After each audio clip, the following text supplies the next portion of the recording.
Belum terbaca ya. Iya. Wah. Sengaja biar biasa sama. Oke, next. Nah, jadi apa aja sih yang mau dipelajarin di teori ini? Lihatin ya. Yang pertama itu pengertiannya tentu ya, pengertian. Terus yang kedua teori. Yang ketiga esensi konstruktivisme dalam pembelajaran. Yang keempat karakteristik dan implikasinya. Yang kelima peran guru dalam konstruktivisme. Yang keenam prinsip-prinsip konstruktivisme. Yang ketujuh perbandingan konstruktivisme dan behaviorisme. Yang kedelapan perbedaan pembelajaran tradisional dan konstruktivisme. Yang terakhir ada kelebihan dan kekurangan pembelajaran konstruktivisme. Next. Nah, apa sih teori konstruktivisme itu? Ya, oke, ada. Jadi, konstruktivisme atau konstruktivisme merupakan landasan berpikir filosofi pendekatan kontekstual, yaitu pengetahuan yang dibangun dari sedikit demi sedikit yang hasilnya diperluas melalui konteks yang terbatas atau sempit dan tidak dengan tiba-tiba. Jadi di sini tuh kayak anak-anak tuh ditempatkan untuk mempunyai pemahaman sendiri gitu loh, kayak membangun pemahamannya sendiri tanpa bantuan seorang guru, tapi guru juga ada kok membantunya. Nah, di situ kita semester 3 itu ada pembelajaran yang pakai teori konstruktivisme. Ada 2 matkul yang pakai konstruktivisme. Tahu nggak? Ada yang tahu? Bentar. Siapa yang tahu matkul? Kasih satu matkul. Matkul apa? Matkul apa? Bagus. Ya apa? Itu apa? Pengelolaan pendidikan. Ya benar. Yeay. Mau hadiah apa? Enggak. Satu lagi siapa? Mau. Satu lagi siapa? Matkul apa? Taufik. Ih, cepetan. Siapa? Satu lagi siapa? Iya benar. Ini bukan matkul, ini bukan. Itu. Oke. Kamu begini ya. Matkul apa ini satu lagi? Ini sampai matkul ini. Ada yang tahu nggak? Matkul yang nerapin ini teori konstruktivisme, teori belajar. Spoiler. Inisial. Jawab aja.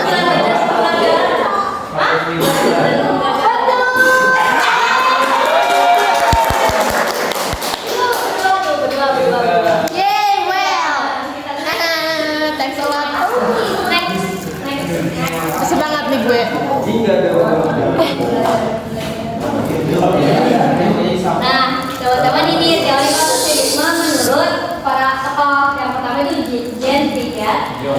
Ia mengembangkan teori pengembangan kognitif dan membagi proses belajar anak menjadi beberapa tahapan berdasarkan usia. Yang pertama itu tahap sensori motor 0 sampai 2 tahun, yang dimana anak-anak belajar melalui interaksi langsung dan lingkungan menggunakan indera dan gerakan fisik. Yang kedua itu ada tahap praoperasional 2 sampai 7 tahun. Anak kedua yang menggunakan simbol seperti kata dan gambar, namun belum bisa berpikir logis. Nah, yang ketiga itu tahap operasional konkret 7 sampai 11 tahun. Anak-anak belajar berpikir logis tapi terbatas pada objek nyata dan peristiwa konkret. Jadi kayak maksudnya tuh kayak anak-anak di usia itu udah bisa menganalisis sebab dan akibat. Kayak contoh, gak usah tahu lah ya contohnya. Terus yang terakhir ada tahap operasional formal dari 11 tahun ke atas, di mana anak sudah mulai berpikir secara abstrak dan mengumpulkan tentang konteks.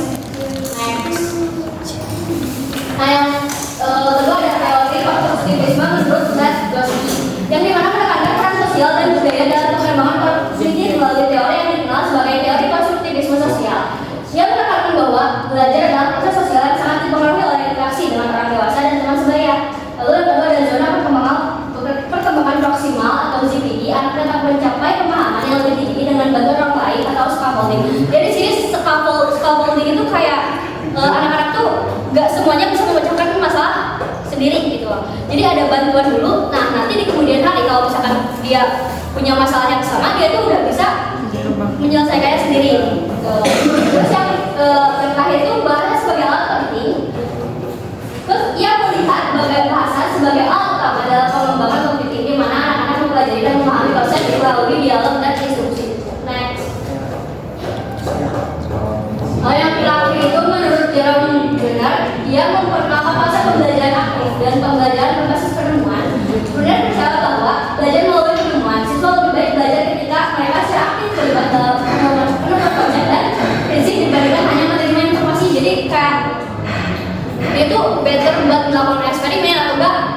jawab gitu. Terus yang next itu benar mengembangkan 3 mode representasi dalam pembelajaran. Yang pertama itu representasi aktif, belajar melalui tindakan atau pengalaman langsung. Yang kedua ada representasi mekanik, belajar melalui gambar atau visual. Yang ketiga ada representasi simbolik, belajar melalui bahasa dan simbol abstrak. Dan terakhir yang juga menekankan pentingnya scaffolding, di mana guru memberikan dukungan untuk membantu siswa memahami konsep yang lebih sulit. Next. Haha, apa ini? Musim apa ini? Enggak, satu orang belum mau, satu orang. Nggak mau harus yang belum. Aku. Lagi, bawa lagi. 1, 2, 3. Sebutin nama musimnya sama. Bentar, siapa dulu ini? Siapa dulu? Sok aja lah. Oke. Nah, ada Alexa sama Ray. 1, 2, 3. Oh, kau yang tiga. Reksa. Kata mereka reksa. Jadi apa Pak? Musim gugur. Kenapa bisa? Apa sih? Kenapa bisa nyebutin ini musim gugur? Dari pertama dari daun-daun identik sama daun yang warna merah, musim merah. Betul.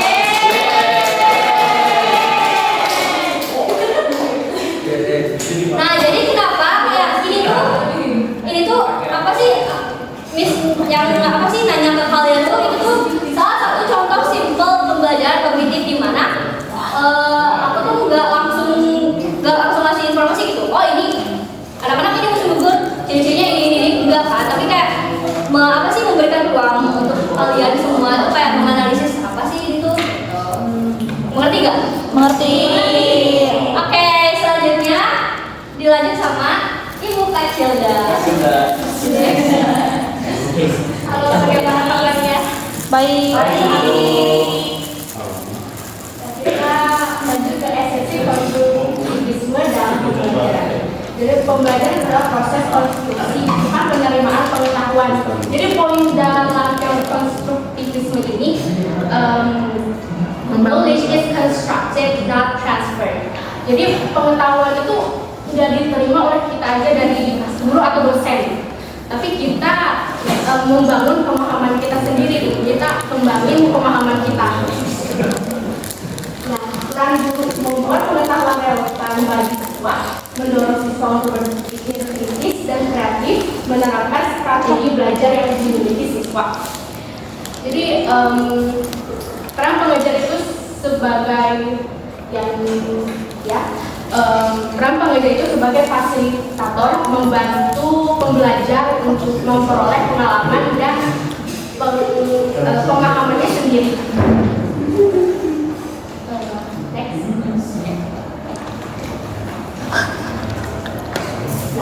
Karakteristik dan implikasi konstruktivisme. Karakteristik pengetahuan dibina dari pengalaman dan pengamatan fenomena alam. Siswa membangun makna dari apa yang mereka lihat, rasakan, dan alami. Pembelajaran mengedepankan proses psikologis yang aktif. Pengetahuan bukan sesuatu yang datang dari luar, melainkan dikonstruksi secara personal. Jadi saat personal ini menerima pengetahuan dari pengalaman, informasi, atau apapun dari luar, dia akan mengonstruksi pengetahuannya sendiri menjadi berkembang. Dan tujuan pendidikan menurut teori belajar konstruktivisme adalah menghasilkan individu yang memiliki kemampuan berpikir untuk menyelesaikan persoalan yang dihadapinya. Dan implikasi prinsip-prinsip dasar belajar adalah proses asimilasi dengan pengalaman. Belajar membangun makna, bukan sekedar menghafal fakta. Hasil belajar dipengaruhi oleh pengalaman siswa tentang lingkungannya. Di sini ada yang untuk asimilasi. Apa ya? Dalam ini. Yang tahu Teori Apa tuh? Belajar dari asimilasi. Enggak boleh. Jadi yang wajahnya tadi itu. Ya apa tuh asimilasi apa? Maaf. Gak ada. Oke.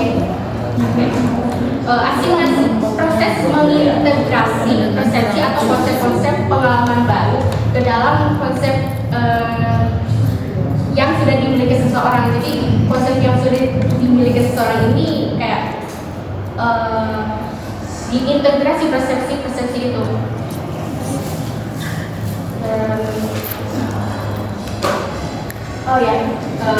Belajar sebagai kegiatan manusia menciptakan atau membangun pengetahuan dengan memberi makna sesuai dengan pengalamannya. Lanjut. Peran guru dalam konstruktivisme menyediakan pengalaman belajar yang mendukung tanggung jawab siswa, merangsang rasa ingin tahu dan kemampuan ekspresi siswa, mengevaluasi dan mengarahkan pemikiran siswa. Yang seperti dijelaskan sebagai guru itu bukan hanya sebagai fasilitator, tapi juga mediator dan teman yang menciptakan situasi yang kondusif untuk terjadinya konstruksi pengetahuan pada diri sendiri pada siswa tersebut.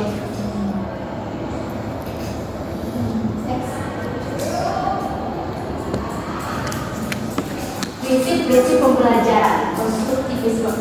Pengetahuan dibangun secara aktif oleh siswa, fokus pada proses bukan hasil akhir.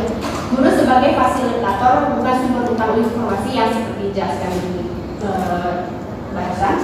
Siswa bekerja dalam kelompok, bukan belajar sendiri. Jadi tidak pasif. Jadi dia berkolaborasi juga. Dan pengetahuan itu tidak ditransfer melainkan dikonstruksi, tidak dipindahkan dari guru ke siswa saja gitu.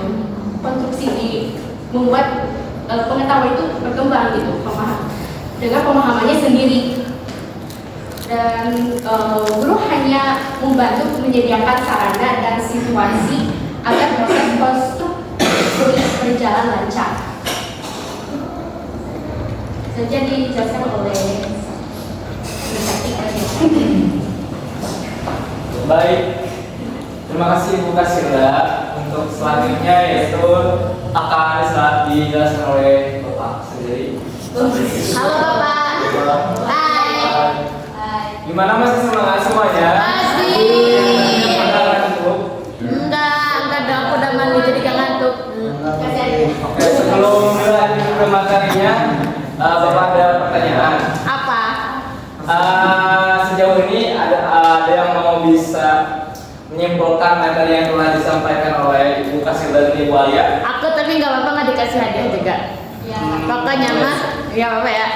Pokoknya mah teori konstruktivisme teh, ya itu teh kayak dimana muridnya tuh membangun informasi gitu, nggak disuapin terus sama guru, istilahnya menjadi kayak dia nyari informasi sendiri dan lain sebagainya. Dan guru tuh hanya sebagai mediator dan apa ya, penyedia fasilitator, ya sebagai fasilitator juga. Betul sekali,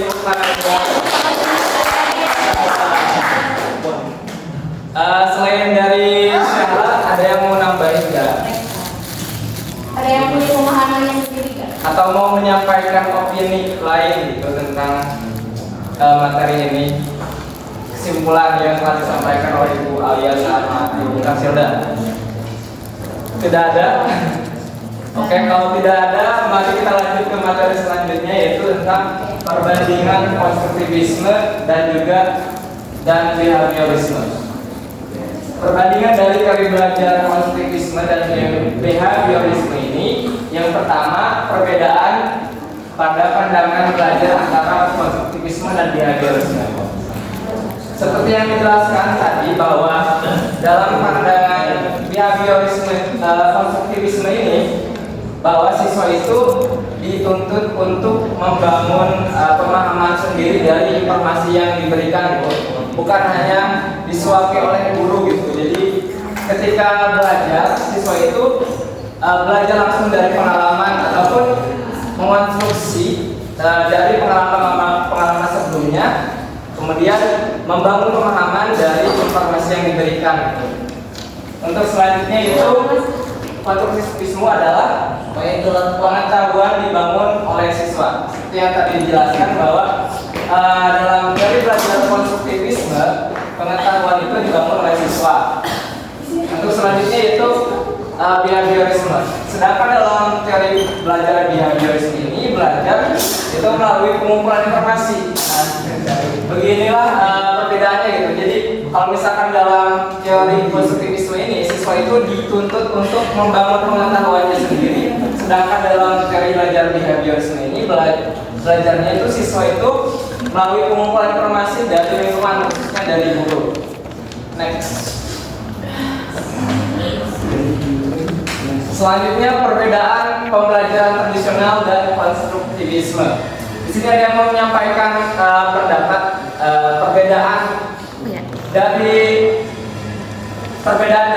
pembelajaran tradisional dan konstruktivisme. Ada yang mau menyampaikan pendapat ataupun menyampaikan apa ya? Menyampaikan pengetahuan gitu. Daripada mau Coba.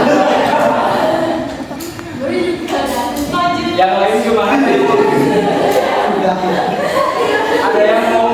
Ada yang mau menyampaikan gitu perbedaan pembelajaran tradisional dan konstruktivisme.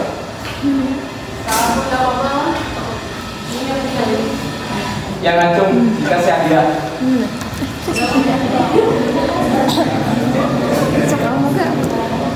Oke, enggak ada. ada katanya Sekar mau. Wow. Boleh baca? Boleh baca. Jadi perbedaannya yaitu aktivitas yang dilakukan siswa. Dalam pembelajaran tradisional, aktivitas siswa cenderung pasif, sedangkan konstruktivisme siswa dituntut aktif dalam berkelompok. Sedangkan kalau tradisional belajar sendiri, jadi masing-masing individualisme. Itu sekian.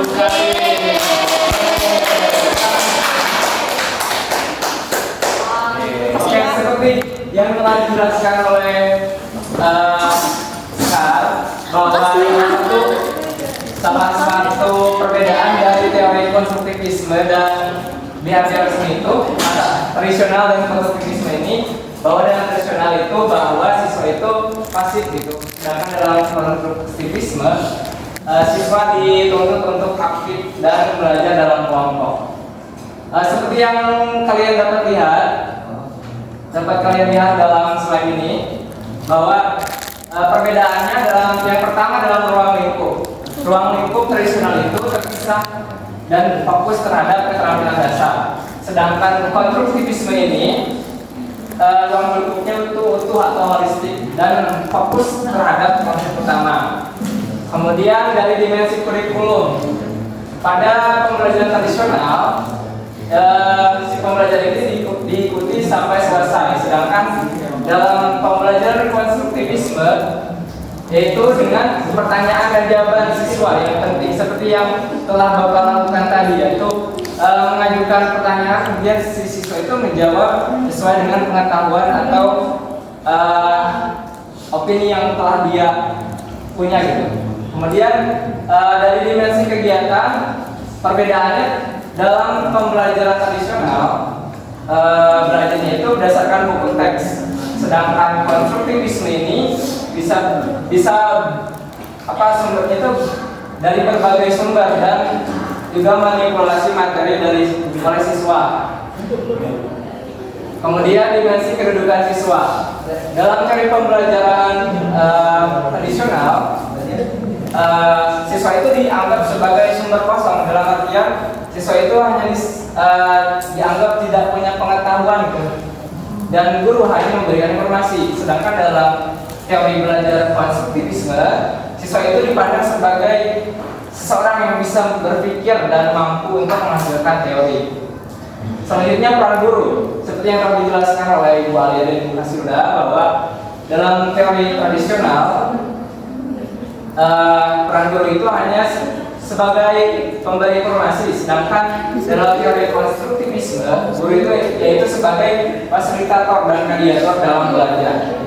Kemudian dimensi penyelesaian masalah. Yang pertama, perbedaannya yaitu dalam teori tradisional menggunakan jawaban benar untuk validasi, sedangkan dalam konstruktivisme siswa itu diharapkan untuk mengerti, guru itu diharapkan untuk mengerti persepsi siswa dalam pembelajaran. Selanjutnya adalah dimensi penilaian. Dalam belajar tradisional yaitu terpisah dan berupa tes. Sedangkan dalam konstruktivisme yaitu bagian integral, yaitu keseluruhan pemahaman dan juga pengamalan langsung. Kemudian dimensi aktivitas siswa. Dalam tradisional, siswa itu belajar sendiri dan cenderung pasif. Sedangkan dalam konstruktivisme, siswa itu diharapkan untuk aktif membangun pengetahuan dan juga belajar melalui pengalaman langsung dan juga belajar dalam kelompok. Next.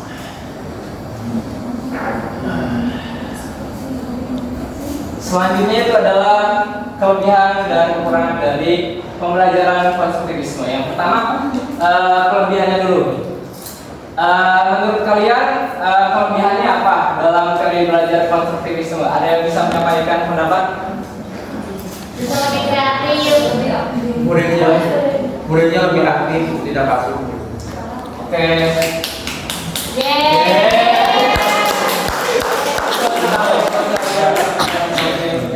Lagi mau menyampaikan? Siswanya bebas mengeksplor Ya, betul. Jawabannya udah dipakai apa jadi nggak jadi? Oke.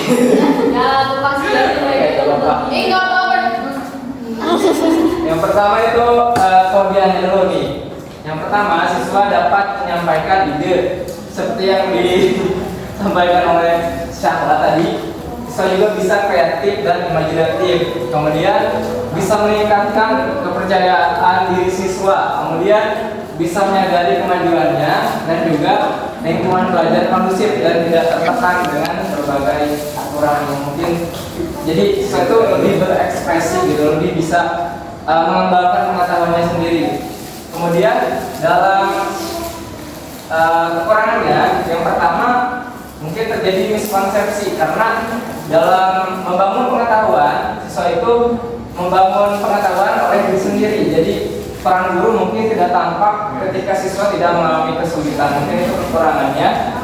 Dan selanjutnya membutuhkan waktu yang lama karena seperti yang tadi dijelaskan bahwa teori konstruktivisme ini dilakukan secara terus menerus dan berulang-ulang. Jadi tidak secara tiba-tiba tahu informasi gitu. Untuk selanjutnya penanganan yang berbeda-beda karena setiap individu membutuhkan penanganan yang berbeda.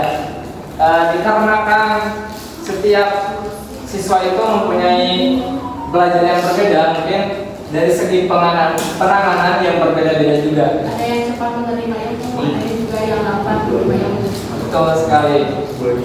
Untuk selanjutnya itu kekurangannya mungkin dari kondisi sekolah atau lingkungan yang berbeda. Jadi ketika kondisi sekolah atau lingkungan yang berbeda di satu lingkungan, di lingkungan yang satu dengan lingkungan yang lainnya mungkin berbeda ya. Karena mungkin yang satu siswanya itu mungkin udah banyak pengalaman, banyak dari segi pengetahuan juga lebih banyak.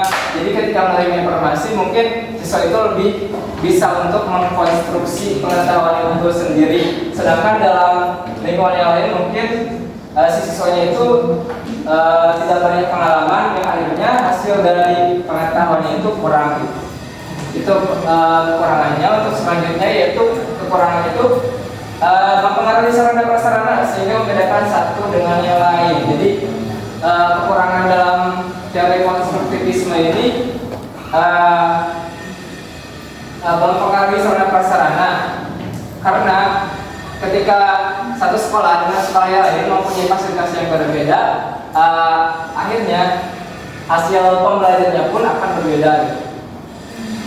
Next. Fokus gak? Mau. Selanjutnya kita akan quiz. Ustaz please loading. Ya. Kita akan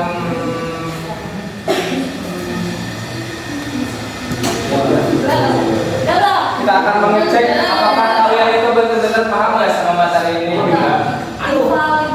Invalid kodenya. Ya. sudah mulai. Tunggu ya. Ya. Tunggu dulu ya. Kalau nggak usah jadi. Bahkan Invalid. Boleh gak sih? Boleh. Kalian gimana? Cari ini yang tahu. Oke, silakan QR code-nya di-scan dulu. Oh, ini kali lagi gak usah tulis. Itu nih.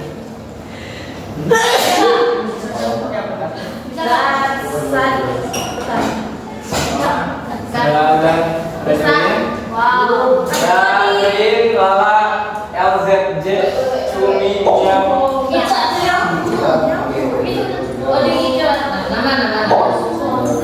MW Ibu. Dari Arin. Iya. Kalau timbangan. Udah.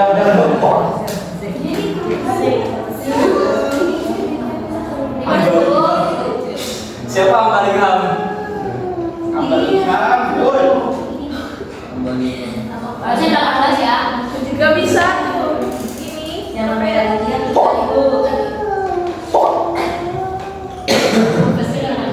Tambah dugem. Dia apa itu? Ayo,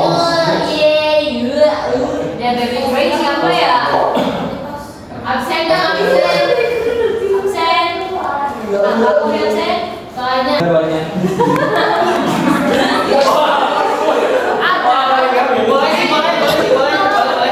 Foto dulu Gusti.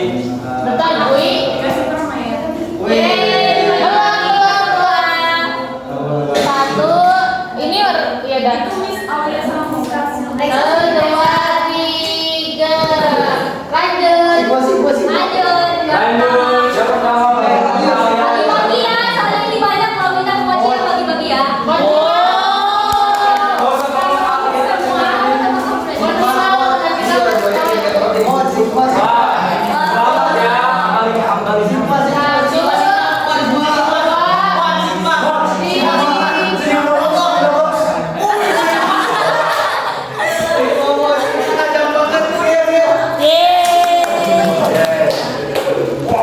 Selanjutnya yang menarik di episode ini, semoga kiranya menambah motivasi dalam belajar.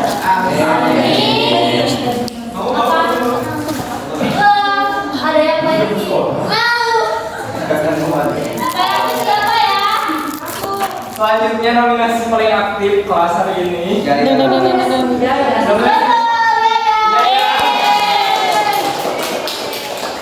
Oke, kita balik masuk podium. Will help. Iya, jangan. Mau sih. Bagi-bagi ya, jangan Sebelum ditutup, ada yang mau menyimpulkan semuanya dari materi yang telah disampaikan? Mau. Boleh. Pokoknya mah teori itu adalah teori di mana siswa itu menggali informasi sendiri dan guru itu hanya sebagai fasilitator dan mediator. Kalau contoh kita dibandingkan dengan teori pembelajaran konvensional, materi teori itu siswanya pasif, sedangkan kalau yang ini mah enggak. Ya, tepuk tangan dulu.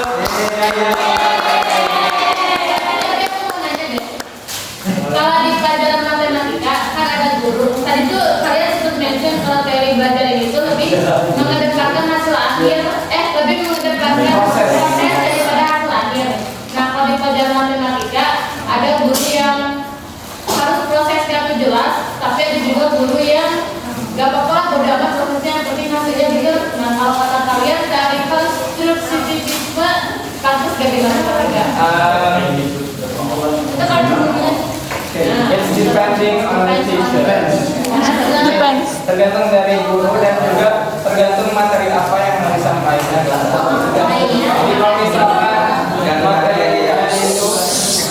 Jadi kalau misalkan materinya itu memang yang membutuhkan budget dan membutuhkan siswa yang harus aktif, maka teori konstruktivisme ini sangat cocok untuk digunakan dalam pembelajaran. Baik, kesimpulan dari hari ini adalah konstruktivisme menekankan pentingnya peran aktif siswa dalam membangun pengetahuan mereka melalui pengalaman dan refleksi. Berbeda dengan behaviorisme yang melihat pelajaran sebagai respon terhadap stimulus dari lingkungan, konstruktivisme sendiri berfokus pada keterlibatan siswa dalam proses belajar. Oleh karena itu, guru perlu menciptakan lingkungan yang mendukung pembelajaran aktif, di mana siswa dapat berpikir kritis dan juga mandiri, dapat bekerja sama dan mengeksplorasi pengetahuan secara mandiri. Pembelajaran menjadi interaktif dan bermakna, bukan hanya penerimaan informasi semata.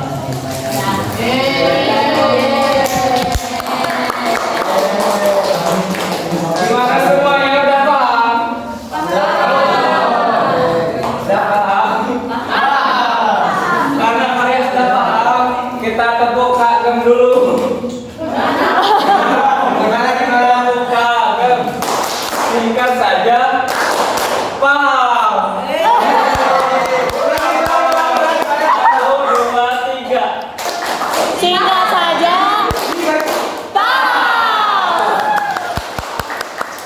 Terima kasih. Lagi.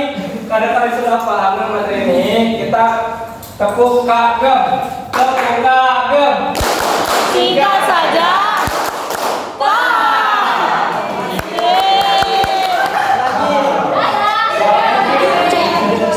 Oke, terima kasih kepada semua siswa yang telah berpartisipasi pada pertemuan kali ini membahas tentang teori konstruktivisme.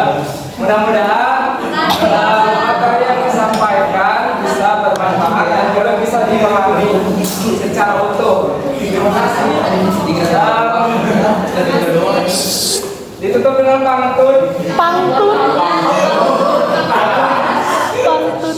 Ben ungu bencang juga tengah semat and see you later.